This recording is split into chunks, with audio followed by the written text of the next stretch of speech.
is happening? Salutations, Portland. How we doing? I'm in town. I'm here for the Northwest Black Comedy Festival in a place where there's only 77,219 black people in the entire state. Yeah, I looked it up. I check black facts before I travel. You understand what I'm saying? And I know you guys know this. I'm visiting, and every time I say this, everyone is time, they're like, yes, and? Like, I get it. I've seen more Black Lives Matter signs than I've seen black lives. That's the entire time I've been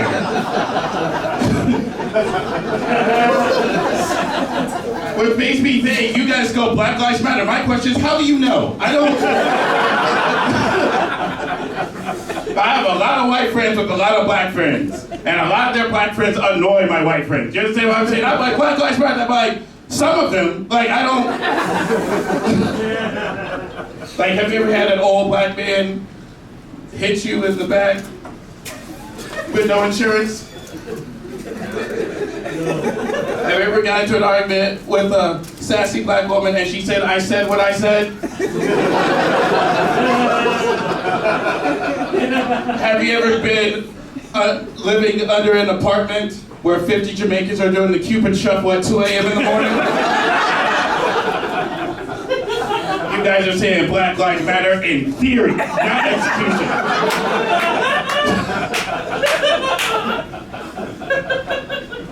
I was like, where are all the black people at? They're like, they're in the northeast part of Portland.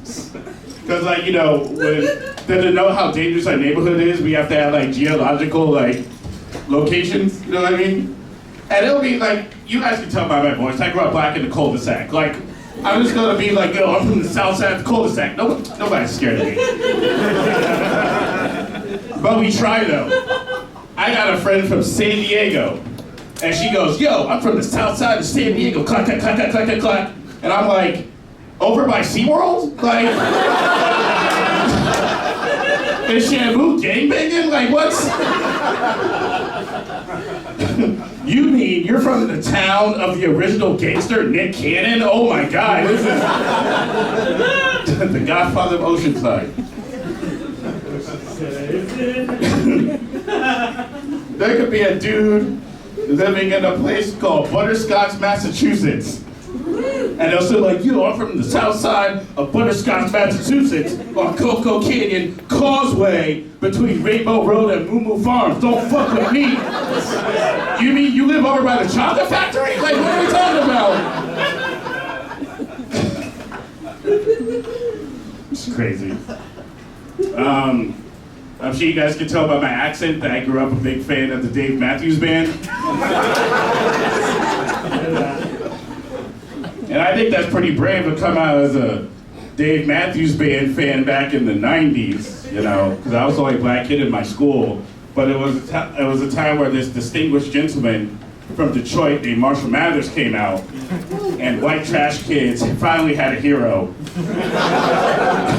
And street cred, you know what I mean? So in the 90s and early 2000s, between Eminem, Aaron Carter, and Paul Walker in Too Fast, Too Furious, white trash had representation. Like, it was...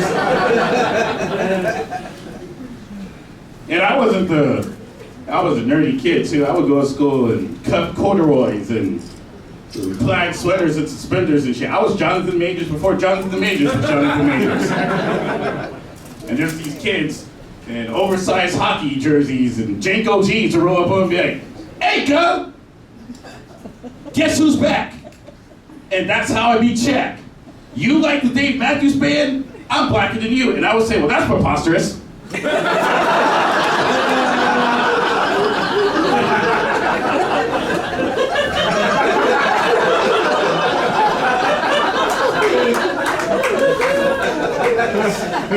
I'm the only black person in this entire school district. Everything I say to you is black, bitch. Like, I don't... God damn. I used to carry a pocket watch with me to school. The one that, like, chain conductors would have. And it was a chain that would come out my thing so you know I was cool.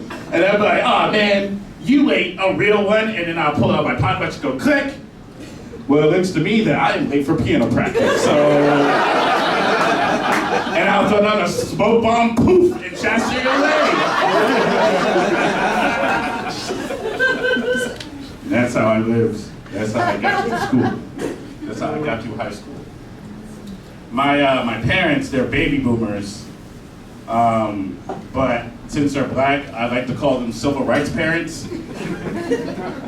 Because look, when people say boomers, that's supposed to have like this negative connotation of an older person that's ignorant of modern times.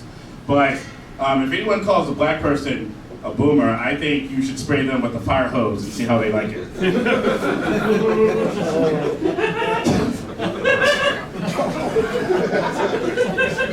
Yeah, I got my civil rights parents. My sister, she was born in the 70s, so she's Gen X. I was born in the 80s, so I'm a millennial.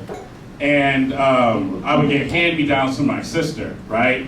So when I was in school, everyone was, playing with Ninja Turtles, Power Rangers, and, Pogs, while I was pop locking on a polo stick and bell bottoms. It was pretty,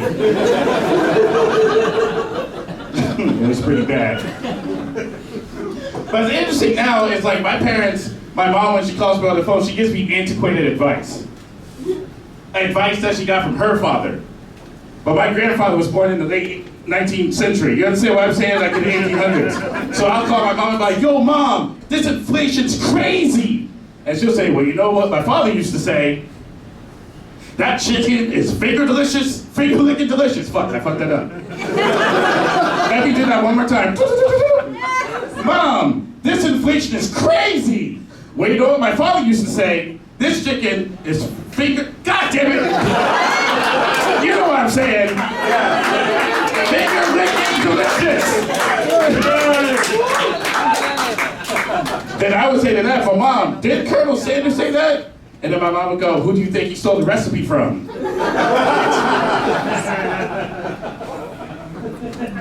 My parents, they met in college. They attended Tuskegee University in the 60s. And at the time, my mother was dating Lionel Richie.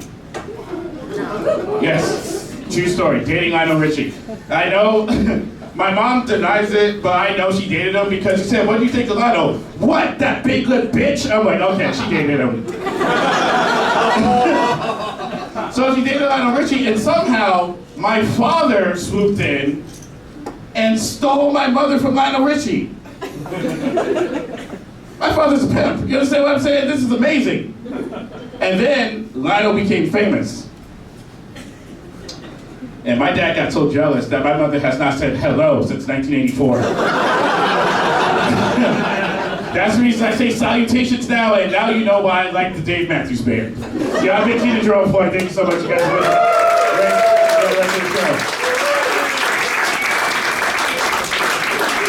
Give it up for Keelan, y'all. Keep it going.